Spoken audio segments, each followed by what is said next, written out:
प्रधानमंत्री नरेंद्र मोदी 27 फरवरी को उत्तरकाशी के मुखवा में पहुंचेंगे। बता दें कि प्रधानमंत्री नरेंद्र मोदी के प्रस्तावित शीतकालीन यात्रा को देखते हुए मुख्यमंत्री पुष्कर सिंह धामी ने उत्तरकाशी के क्षेत्र पहुंचकर मां गंगा के शीतकालीन प्रवास स्थल और साथ ही क्षेत्र में तैयारियों का स्थलीय निरीक्षण किया और इसके बाद से अधिकारियों के साथ समीक्षा बैठक करते हुए प्रधानमंत्री की इस महत्वपूर्ण यात्रा को और महत्वपूर्ण सुव्यवस्थित बनाने के लिए सभी आवश्यक व्यवस्थाओं को सुनिश्चित करने के निर्देश दिए।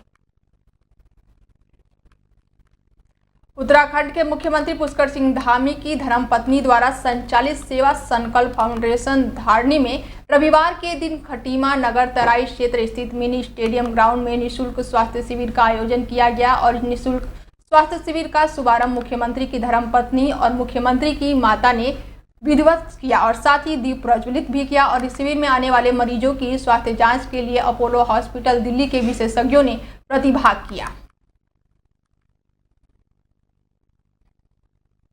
इस बात की हमें बहुत खुशी है कि गीता मैडम के माध्यम से हमारे गरीब लोगों को, जो हमारे गांव में हम लोग ये बस्ती के किनारे रहते हैं, तो इन लोगों को अस्पताल की अच्छे से सुविधा नहीं मिल पाती है, जा नहीं पाते हैं बेचारे, आने जाने की सुविधा नहीं है। तो इन्होंने हमारे गांव में ये सुविधा उपलब्ध करा करके हम इनका बहुत बहुत आभार व्यक्त करते हैं और मैडम से उम्मीद करते हैं कि ऐसे ही हर गरीब तक हर सुविधा पहुँचे। मैडम आपका बहुत बहुत धन्यवाद। और सेवा संकल्प धारिणी के माध्यम से मैं कई सारे कार्य कर रही हूँ और समाज सेवा में ये फ्री हेल्थ कैंप हम लोगों ने लगाने का फैसला किया और चंपावत से शुरू करके हमने आज खटीमा में आज हमारा ये तीसरा दिवस है, जहाँ पर अभी तक हम लोगों को कई सैकड़ों लोगों को स्वास्थ्य लाभ पहुँचा।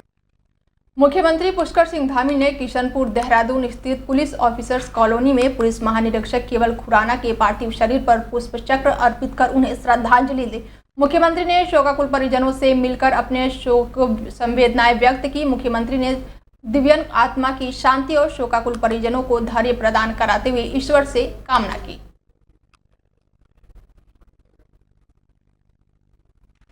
मसूरी में नगर पालिका अध्यक्ष और सभासद द्वारा नागरिक अभिनंदन समारोह का आयोजन किया गया। इसमें बतौर मुख्य अतिथि भारतीय जनता पार्टी के प्रदेश अध्यक्ष व राज्यसभा सांसद महेंद्र भट्ट और साथ ही कैबिनेट मंत्री गणेश जोशी ने शिरकत की और इस मौके पर मसूरी नगर पालिका की नवनिर्वाचित सभासद गौरी थलपति के साथ साथ दर्जन भर लोगों ने बीजेपी की सदस्यता ग्रहण की। मसूरी नगर पालिका अधीक्षक मीरा ने प्रदेश अध्यक्ष और कैबिनेट मंत्री गणेश जोशी का पुष्प देकर उन्हें का स्वागत भी किया और इस दौरान उन्होंने कहा कि मसूरी की जनता का आशीर्वाद से वह पालिका की अध्यक्ष बनी है। चुनाव जीतने के बाद मीरा सकलानी जी द्वारा मसूरी के अंदर अपने कार्यकर्ताओं सहित समस्त नागरिकों का जो अभिनंदन का कार्यक्रम किया है, ये स्वागत योग्य है और मैं इस बात को इस रूप में लेता हूँ कि जिन्होंने जन समर्थन दिया है उनके साथ सामंजस्य स्थापित करते हुए मसूरी के विकास के लिए वो निरंतर प्रयास करती रहेंगी। देखिए, मुझे लगता है कि ये तो एक छोटा सा कार्यक्रम था और मसूरी की जनता का और प्यार और समर्थन जिस तरीके से मिला है उसके लिए मेरे पास उनका धन्यवाद करने के लिए ऐसा कोई शब्द नहीं है कि जिससे मैं उनका धन्यवाद कर पाऊँ, लेकिन कोशिश यही रहेगी कि मसूरी में कुछ नया करके। पहाड़ों की रानी मसूरी में उत्तराखंड के शहरी विकास मंत्री प्रेमचंद अग्रवाल द्वारा पार्टी समुदाय को लेकर सदन में अभद्र टिप्पणी करने पर भारी आक्रोश है। मसूरी में पहाड़ी समुदाय के लोग शहीद स्थल पर एकत्रित हुए और शहरी विकास मंत्री के खिलाफ जमकर नारेबाजी की और इस मौके पर उन्होंने मुख्यमंत्री पुष्कर सिंह धामी से पूरे मामले का संज्ञान लेते हुए शहरी विकास मंत्री प्रेमचंद अग्रवाल को मंत्रिमंडल से बर्खास्त करने की मांग की। राज्य के अंदर ये पहली घटना ऐसी होगी। इस राज्य को 1994 में तमाम उत्तराखंड के रहने वाले हर नागरिक ने, चाहे वो किसी जाति का धर्म का हो, उन्होंने इस राज्य के आंदोलन में भाग लिया और ये राज्य बना। परंतु राज्य बनने के बाद अगर इस भाजपा की सरकार में इस तरह के मंत्री अगर इस तरह की भाषा बोलते हैं तो ये प्योर ही राजनीतिकरण इसका किया गया है। अग्रवाल पूरी तरह से उत्तराखंड विरोधी व्यक्ति हैं। ये पहले कोई मामला नहीं है जब उन्होंने पहाड़ियों को गाली दी हो, इससे पहले भी इस केस में पहाड़ियों को सड़कों में मारा है, एक गुंडे की तरह मारा है। ये तो पता नहीं क्यों भाजपा सरकार, क्यों हमारे मोदी जी, क्यों हमारे यहाँ जितने भी ये प्रदेश से भट्ट जी हैं, इन लोगों ने ऐसे भ्रष्ट मंत्री को क्यों इस जगह पर रखा हुआ है? से जो है वो पहले हमने डबल इंजन दिया कि ये जो है वो राज्य का विकास करेंगे, लेकिन जिस प्रकार से हमने लगातार देखा है कि यहाँ पे जो है वो जो जिनको मंत्री पद दिए हैं उन्हें जो है प्राकृतिक खेती का नहीं पता कि जो है खेती कितने प्रकार की होती है, क्या है। आप सिर्फ हजारों करोड़ का बजट बता रहे हैं। आपने यहाँ पे जो नीतियां बनाई हैं, आपने जो है यहाँ के विकास के लिए कोई भी नीतियां नहीं बनाई। पहाड़ विरोधियां जो है आपने नीतियां बनाई हैं। आप जो है वो मूल निवास जो है वो हमें दे नहीं पाए। आप हमें जो है वो भू कानून के लिए भी अभी बंदरबांट चल रही है कि किस प्रकार का ये कानून होगा। मिला था तो यहाँ पर पहाड़, तराई, क्या मैदान, हर व्यक्ति ने संघर्ष किया, लेकिन एक मंत्री जिसको लगभग ऋषिकेश की पहाड़ की जनता ने उसे जिताया और उसे मंत्री पद पर लगातार 5 बार जिताया। मैं भाजपा के मुख्यमंत्री पुष्कर सिंह धामी जी से और इस देश के प्रधानमंत्री मोदी जी से कहना चाहूंगा कि अगर आप इस व्यक्ति को कैबिनेट में रखते हो तो पूरा पहाड़ 27 में भाजपा का विरोध करेगा। कोई भी पार्टी भाजपा को वोट नहीं देगा और पूरी भाजपा की सरकार को उखाड़ फेंकने का। उत्तराखंड प्रदेश के जनपद उधम सिंह नगर के जसपुर क्षेत्र में किसान सहकारी चीनी मिल से खबर सामने आ रही है, जहां पर भारतीय किसान यूनियन के पदाधिकारी और क्षेत्र के किसानों ने जीएम कार्यालय पहुंचकर मिल द्वारा क्षेत्र के किसानों को उपलब्ध कराए जा रहे गन्ने के बीज को सूखा और बीमारी नुमा आरोप लगाते हुए नाराजगी जताते हुए प्रबंधक से मुलाकात की और मिल द्वारा किसानों को उपलब्ध कराए गए घटिया किस्म के गन्ने के बीज को लेकर दोषी कर्मचारियों के खिलाफ तत्काल कार्रवाई करने की मांग की। हमें भी आज सुबह सूचना मिली है किसानों द्वारा कि एक नई कोई वैरायटी गन्ना मिल ने मंगाई है जिसमें रेड रोड जो बीमारी है वो बीज में ही आ रही है और सूखा हुआ गन्ना है वो बिल्कुल। रेड रोड जो बीमारी है इसकी वजह से लगभग मुझे लग रहा है यूपी और उत्तराखंड का किसान पूरी तरीके से पिछले 2 सालों में बर्बाद हो चुका है। ये फिर वही वैरायटी रेड रोड वाली किसानों के खेतों में बीज जो आ रहा है उसकी वजह से अगर वो बीज बोया गया तो मुझे नहीं लगता कि इस इलाके में गन्ने का कहीं नामो निशान रहेगा। अनुसंधान केंद्र से हमने कुछ उन्नतशील प्रजाति के बीज मंगवाए गए थे और उस बीज जो ये बीज यहाँ पे प्राप्त हुआ और तो आ ही रहे थे डेली। एक 71 कुंतल का एक लॉट जो आया था उसमें डिफेक्टेड था, तो जिसकी हमने कल दिनांक को ही उसमें इंक्वायरी करके हमने उसमें कार्रवाई प्रारंभ कर दी गई थी। आज अचानक किसान यूनियन द्वारा भी उसमें पुनः आपत्ति की गई, तो फिर यही संज्ञान में आया कि इसमें कुछ गन्ना इसमें डिफेक्टेड है, तो उसमें हमने संबंधित जो कर्मचारी हमने वहाँ भेजे था साउथ केंद्र को, उसके विरुद्ध लापरवाही के लिए उसको अनुशासन में कार्रवाई कर रहे हैं, उसको निलंबित। उत्तराखंड में मौसम भले ही 2 दिनों से साफ है, लेकिन फरवरी के अंत में एक बार फिर से उत्तराखंड में मौसम बदलने के पूरे आसार नजर आ रहे हैं। प्रदेश के सभी जिलों में हल्की बारिश के साथ ऊंचाई वाले इलाकों में बर्फबारी की संभावना है। मौसम विज्ञान केंद्र की ओर से 26 और 27 फरवरी को बारिश और बर्फबारी का येलो अलर्ट जारी किया गया है। मौसम वैज्ञानिकों का कहना है कि पश्चिमी विक्षोभ सक्रिय होने के वजह से उत्तराखंड में रुक रुक कर मौसम बदल रहे हैं। ठंडी हवाओं के बढ़ने से तापमान में गिरावट दर्ज की जा रही है, जिसकी वजह से बारिश और बर्फबारी की संभावना है। केंद्र की ओर से जारी पूर्वानुमान के अनुसार 26 फरवरी को देहरादून समेत उत्तरकाशी और टिहरी जिले के कुछ हिस्सों में तेज गरज के साथ हल्की बारिश की संभावना है और 27 फरवरी के बागेश्वर और साथ ही उधम सिंह नगर जिलों को छोड़कर पूरे प्रदेश भर में हल्की बारिश होने के आसार जताए गए हैं। खटीमा में आज निरंकारी मिशन के तत्वाधान में विशेष सफाई अभियान प्रोजेक्ट अमृत के तहत चलाया गया, जिसमें निरंकारी सेवा दल और साथ ही NSNF के सदस्यों ने बढ़ चढ़कर हिस्सा लिया। मुख्य कार्यक्रम छठ पूजा सरोवर और railway station Sanjay park Khatima पर हुआ, जहां पर सरोवर के सफाई, स्वच्छता जल और साथ ही स्वच्छ जल और स्वच्छ कल से साकार करते हुए दिखाई दिए। साथ ही संगत के गणमान्य लोगों ने आम शहरी के यहां पे मैसेज दिया कि बाबा हरदेव सिंह जी महाराज के जन्म दिवस पर सफाई अभियान का लक्ष्य 1600 शहरों साथ ही 27 भारत के राज्यों में एक साथ आज के दिन सफाई अभियान करा के किया जा रहा है। की ओर से आज प्रोजेक्ट अमृत पर स्वच्छ जल स्वच्छ कल के ऊपर आज ये सफाई अभियान शुरू किया गया, जो हमारा छठ पूजा का स्थान संजय पार्क, वहाँ सफाई अभियान किया और ये अब तहसील प्रांगण में आकर के ये सारे सेवा दल के भाई बहन और एसएनसीएफ के मेंबर सारे साथ संगत मिलजुल करके सफाई अभियान किया और यहाँ से ये मैसेज जा रहा है कि प्रदूषण अंदर हो या बाहर दोनों ही हानिकारक है। निरंकारी बाबा हरदेव सिंह जी महाराज का ये केंद्र सरकार द्वारा वकीलों के अपर अधिवक्ता संशोधन बिल को लागू करने के लिए हमीरपुर न्यायिक परिषद के बाहर बार एसोसिएशन के सदस्यों ने हड़ताल कर अपना विरोध दर्ज करवाया और आज न्यायिक परिषद के बाहर जिला बार एसोसिएशन के अध्यक्ष सुरेश कुमार की अगुवाई में दर्जनों वकीलों ने केंद्र सरकार के खिलाफ प्रदर्शन किया और अधिवक्ता संशोधन बिल को वापस लेने की मांग की। और इस अवसर पर प्रदेश बार काउंसिल के प्रदेश उपाध्यक्ष रोहित शर्मा भी मौके पर मौजूद रहे। जब आज़ाद भारत की नींव रखी गई तो वकीलों का एक बहुत ही योगदान रहा और उनका जो इतिहास है वो संघर्षपूर्ण रहा और जिनकी वजह से देश को आज़ादी मिली। और एडवोकेट एक्ट 1961 की फॉर्मेशन हुई और जिसके तहत इंडिपेंडेंस ऑफ जुडिशरी के साथ इंडिपेंडेंस ऑफ एडवोकेसी को भी अपहोल्ड किया गया। आज स्थिति क्या है? स्थिति ये है कि केंद्र सरकार चाहती है कि बार काउंसिल के अंदर सरकार के नुमाइंदे हों, सरकार के नुमाइंदे वकीलों की कंप्लेंट्स को सुने। प्रोफेशनल मिसकंडक्ट की सेक्शन 35 की कंप्लेंट्स की इंक्वायरी जो है रिटायर्ड जो कोई आईएएस ऑफिसर या गवर्नमेंट के चहेते लोग जो हैं वो बार काउंसिल की डिसिप्लिन कमेटी के मेंबर बने, जिसका बिल्कुल हम कड़े शब्दों में निंदा करते हैं, विरोध करते हैं। देखिए, जैसा कि पूरे हिमाचल प्रदेश में अलग अलग जगह पे सभी जिला बार एसोसिएशन ने इस काले कानून को लेकर रोष प्रकट किया है और हर जगह एजिटेशन किया जा रहा था।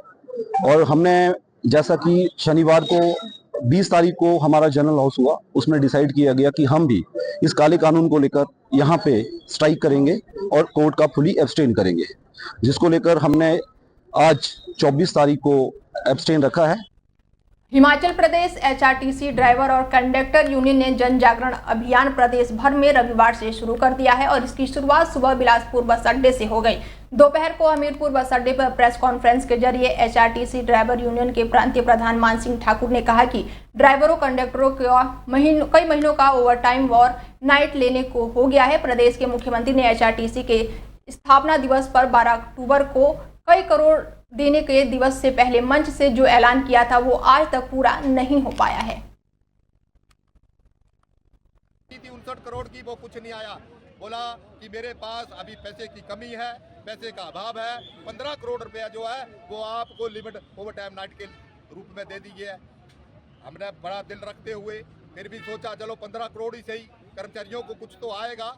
जब वो 20 दिन तक हमारे खाते में नहीं आया तो मैं और प्रीतमिंदर जी, मेरे बड़े भाई प्रीतमिंदर जी, फिर माननीय प्रबंध निदेशक श्री रोहन चंद ठाकुर जी से मिले कि जी हमारे को 15 करोड़ की लिमिट देने को कहा था, वो कहाँ है? उन्होंने कहा कि सिर्फ कागज आए हैं, बाकी पैसा कोई ट्रेजरी में नहीं आया। रुड़की की गंगनहर कोतवाली क्षेत्र में गीतांजलि विहार कॉलोनी में एक चौंकाने वाली घटना सामने आई है। एक कारोबारी के इंटर में पढ़ने वाले बेटे ने चोरी छिपे घर के 15 लाख रुपए के जेवरात एक सुनार को बेच दिए। मामले का खुलासा तब हुआ जब परिवार शादी समारोह के लिए जेवर निकालने गया। परिजनों का आरोप है कि छात्र अभी मानसिक रूप से परिपक्व नहीं है, जिसका फायदा उठाते हुए सुनार ने उसे बहला फुसलाकर जेवर खरीद लिया। आरोप है कि 15 लाख के आभूषणों के बदले सुनार ने छात्र को मात्र 2.5 लाख रुपए ही दिए हैं। गंगनहर थाना क्षेत्र का मामला, यद्यपि पुलिस में कोई इस प्रकार की शिकायत या तहरीर नहीं है, लेकिन मीडिया में एक खबर बनी थी आज, उसी के उसको संज्ञान में लेके मैं आपको स्टेटमेंट दे रहा हूँ। इंस्पेक्टर का भी यही कहना है कि साहब ऐसा हुआ था, इनके सुनार से बात हो रही है, लड़के ने अपने घर का सोना उसको कई चरणों में दे रखा है, तो एक बार उनकी अगर आपस में बात होती है तो ठीक, अदरवाइज फिर अगर पुलिस के पास आएंगे तो पुलिस जो लीगली इसमें बनेगा उसमें हम आगे कार्रवाई करेंगे।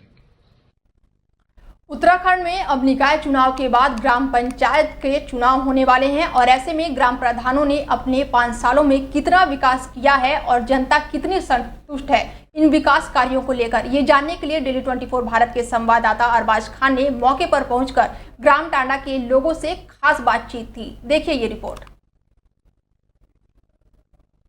इस वक्त हम मौजूद हैं उत्तराखंड के रामनगर क्षेत्र में और रामनगर के कुछ ग्रामीण क्षेत्र जैसे ग्राम टांडा में हम मौजूद हैं, क्योंकि अब प्रधानी के इलेक्शन होने हैं, अप्रैल में इलेक्शन होने हैं, मार्च महीने में जो है तारीखें तय हो सकती हैं और हम ये जानने के लिए पहुंचे हैं ग्रामीण क्षेत्रों में कि प्रधान ने अपने पंचवर्षीय कार्यकाल में क्या क्या विकास कार्य किए हैं, और इस वक्त हम जनता के बीच में मौजूद है, जनता से जानेंगे। जी, क्या नाम है?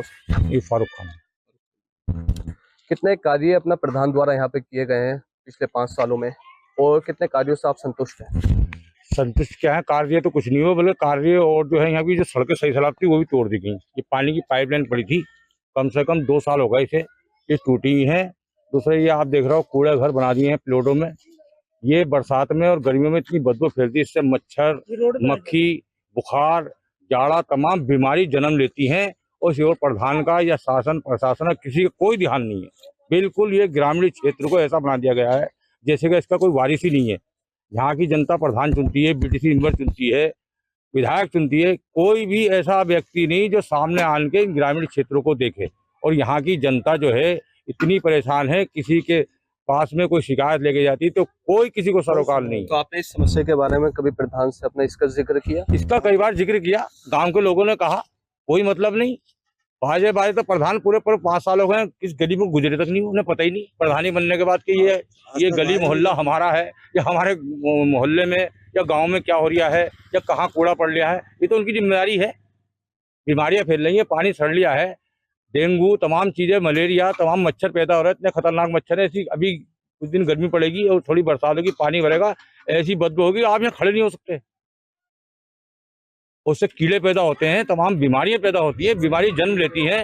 प्रधानमंत्री भी कहते हैं स्वच्छ करो, सफाई करो, स्वच्छ भारत, महान भारत। ये महान भारत है। एक ग्रामीण क्षेत्र में देखो आप किस तरीके से। कितने सालों से इस समस्या से आप? ये कम से कम 5-6 साल हो गए ऐसी है बिल्कुल यहाँ तो। पहले पूर्व प्रधान थे, उन्होंने तो काम किया है, गाड़ी लगाई थी कूड़े की। करीबन ये 5 साल से तो कुछ भी सुनवाई है नहीं इधर। 5 साल से ये नाली के लिए जब भी कहते हैं कि अभी बजट नहीं आ रहा, देखेंगे, ऐसा करेंगे, वैसा करेंगे। हमारे प्लॉट के बराबर में पानी भरा पड़ा है, आप देख के आए होगी, कबाड़ पड़ा है, बेसाब गंदगी है ऐसी। इधर गर्मी में घर में खाना नहीं खाया जाता, इतनी बदबू आती है इसमें। पिछले 5 सालों में प्रधान द्वारा यहाँ कोई कार्य नहीं किया? कोई कार्य नहीं हुआ है, ऐसा कोई कार्य नहीं हुआ। ये सड़क और खोद दी है, बल्कि तेलीपुरे में देखा जाए तो वहाँ सही कर दिया खोदने के बाद में, पर यहाँ पर नहीं करा है। प्रधान कौन है यहाँ के? प्रधान है सुनीता देवी। सुनीता देवी जी। जी चाचा, आपकी नजरों में क्या समस्या? बहुत बुरे हालात है साहब यहाँ के। वो कूड़ा घर बना दिया है, पानी खड़ा हो जाता है दरवाजों पे। हमारे वहाँ पे दरवाजे पानी खड़ा हो जाता है। प्रधान के द्वारा कई दफे मैं शिकायत लेके गया हूँ, सुना ही नहीं। क्या देख लोग कह देते तुम ही आते हो शिकायत करने, और कोई नहीं है बस्ती में। ऐसे कह देते कि तुम ही आते हो शिकायत करने। यहाँ से लोगों को लेकर जाते हैं, बहुत बुरा हालत कर रखे हैं। हमारे दरवाजे पानी खड़ा हो जाता है, रोड तोड़ दी, नाला ये इसकी साफ सफाई नहीं है, ना कूड़ा मतलब जो है यहाँ क्यों पड़ता। अगर गाड़ी लग जाती है, अगर प्रधान गाड़ी लगा देता तो यहाँ कूड़ा क्यों पड़ता। पहले प्रधान ने गाड़ी चलाई थी, इस प्रधान ने तो कुछ भी नहीं करा। गर्मियों में जब लूहें चलेंगी, ये सारी पन्नियां उड़ के घरों में जाती हैं। घरों में जाती है सब, जितनी भी पन्नी है सब उड़ के घर में जाती है। कोई कूड़े की गाड़ी कोई नहीं लगी। क्या पंचायत घर में आपकी समस्याओं का समाधान नहीं होता? क्या बैठक वगैरह कराई जाती है पंचायत घर में? कोई बैठक नहीं होती, और बैठक होती भी है तो अधिकारी आते हैं, ग्रामीण क्षेत्र के किसी भी व्यक्ति को नहीं बुलाया जाता कि आपकी गांव की समस्या क्या है। अधिकारियों की गलती नहीं है इसमें, हमारे गांव के जो ग्रामीण क्षेत्र के प्रधान है, बीटीसी मेंबर है, ये समस्या उनकी है। ग्रामीण क्षेत्र के लोगों को बुलाया जाए तो कुछ निराकरण भी हो, मगर वो कोई नहीं बुलाता। पता ही नहीं चलता कब मीटिंग हुई, कब क्या हुआ। पहले तो पता चलता था कि हाँ भाई कैंप लगता, पता नहीं कब लगा, कब खत्म हो गया, कौन अधिकारी कब जब चला आता, जब पता चलता कि वो आए थे। बस सिर्फ 2-3 लोग होते हैं और वही अपना खाना पूर्ति करते थे। बढ़िया हो रहा था गाँव, वो खाली जो है। पंचायत घर के हालात देखो आप कितने बुरे हो रहे हैं। पहले पंचायत घर इतना साफ सुथरा हुआ करता था, लोग बैठते थे, पार्क था वहाँ अच्छा था। अब तो वहाँ जाके कि बिल्कुल जंगल हो जाए, घास तक की नहीं कट रही है उसमें कई साल। अच्छा, ग्रामीणों के लिए कुछ योजनाएं अपना लाभ उठाने के लिए मिलती है, क्या आपको किसी योजना से अपना अभी तक लाभ मिला है? नहीं सर, अभी कुछ नहीं मिला। संतुष्ट है अपना यहाँ के प्रधान से? नहीं सर। जी, आप क्या कहना चाहेंगे? क्या कहना भाई, ये गंदगी के लिए कहना, और क्या कहना है। दुनिया भर की गंदगी, रोड तोड़ लग गया। आप क्या करते हैं? मैं फर्नीचर का काम करता हूँ। यही रहते हैं? यही रहता हूँ। ये पास में मेरी दुकान है पकौड़ी की। अब आए दिन कूड़ा जलाते रहता हूँ, ये गंदगी सफा करता है, ये काम ही करता है। इसी काम में लगा रहूंगा मैं, कूड़ा साफ करने के लिए। तो क्या क्या मुद्दे रहेंगे इस बार के, क्योंकि अब इलेक्शन भी करीब है प्रधानी के, और क्या मुद्दे लेकर आप समझाएंगे? सबसे पहला मुद्दा तो ये है कि यहाँ पर एक कूड़ा घर होना चाहिए और दूसरी एक गाड़ी होनी चाहिए जो मोहल्ले का कूड़ा उन गाड़ियों में पड़े, उससे जो है यहाँ की स्वच्छता रहेगी। और दूसरी बात ये सड़कें टूटी पड़ी हैं, ये पाइपलाइन पड़ी थी, उसने ये वादा करा था, खुद रही थी, हम लोगों ने ऑब्जेक्शन उठाया था कि भाई ये सड़कें आप बनी बनाई हमारी खोद रहे हो, कब सही होंगी? तो उसने कहा था आगे आगे खुदेंगी पीछे पीछे बनेंगी, ना तो उस ठेकेदार का पता और ना ही उन पानी की पाइप लाइन वालों का पता। और ये कम से कम 2 साल हो गए साहब, अच्छा खासी हमारी सड़कों को खोद के डाल दिया और अपना जो है जिसका ठेका था वो अपना चला गया। हमने प्रधान जी से कहा, कई लोगों ने कहा कभी सड़कें, बोले भाई ये तो अभी जो है हमारी प्रधानी खत्म हो गई है और जो है अब ये बाद में होगा। कार्यकाल बढ़ तो गए प्रधानी के कुछ, उसके बाद भी मैंने कहा मैंने कहा 6 महीने बढ़ गए, कम से कम कुछ तो करा दो इसकी तरह पूरी सड़क नहीं, कम से कम टोपी करा दो। कम से कम बच्चे गिरते हैं यहाँ पे, बड़े छोटे छोटे बच्चे खेलने जाते हैं स्कूल से, वो गिर जाते हैं, कई बच्चों की ड्रेस खराब हो गई, जब बारिश होती है तो ये कीचड़ हो जाती है यहाँ। और ऐसा होता है कच्चा बिल्कुल, इन कूड़ों में से बदबू आती है, सड़ें फैलती हैं। तो ये तो उनका भी जिम्मेदारी है कि यार हम प्रधान बने गाँव का। गाँव में काम क्या होता है? साफ सफाई और सड़क नाली, कोई ज़्यादा लंबे छोटे काम तो है नहीं कि साहब बहुत बड़ा किसी को महल बना के दे दो या वो कर दो। पैसा अगर आता भी होगा तो उसको कोई पता नहीं। ये नाला है, बात सुनो, ये नाला इतना सड़ रहा है कि कई जगह से बंद है, ये उफान आता है तो पूरा घरों में पानी घुस जाता है। कई घरों में तो बाद में टॉयलेट तक की आई थी घरों के अंदर, क्यों भाई? नालियों में से। ऐसे घरों में बताओ इतना, मतलब यहाँ पे ऐसा हो रहा है। बिल्कुल हरिद्वार के रोशनाबाद स्थित विकास भवन सभागार में हेम संभावना से समृद्धि कार्यशाला का आयोजन किया गया, जिसमें हरिद्वार के सांसद त्रिवेंद्र सिंह रावत मुख्य अतिथि के रूप में पहुंचे। दीप प्रज्वलित के साथ ही कार्यशाला की शुरुआत की, जिसके बाद से औद्योगिक और व्यावसायिक उपयोग को लेकर जागरूकता फैलाई गई। विशेषज्ञों ने बताया कि इसमें कागज, बोर्ड, ईंट, फाइबर, इत्र और साथ ही फर्नीचर, कपड़े और तेल जैसे कई उत्पादक तैयार किए जा सकते हैं, जो कि पर्यावरण के अनुकूल और टिकाऊ है। इन्होंने हेम्प पर यानी कि भांग जिसको हम बोलचाल की भाषा में बोलते हैं, उस पर इन लोगों ने बिल्डिंग मटेरियल तैयार किया है और इन्होंने अपने गांव में एक होम स्टे भी से तैयार किया है। एक अच्छी शुरुआत है। भांग जो है आप सब जानते हैं कि शिव को सब बहुत प्रिय थी, शिव को बहुत प्रिय है। अभी भी हम लोग शिवरात्रि पर या अनेक मौकों पर शिव जी को भांग की पत्तियां चढ़ाते हैं। भगवान शिव को जो भी हम अर्पित करते हैं उसको लेकर ये कार्यशाला थी और गौरव दीक्षित जी और उनकी जो बिजनेस पार्टनर भी कहने लापेंद्र जी, उन दोनों ने संयुक्त रूप से इस पे काम शुरू किया है।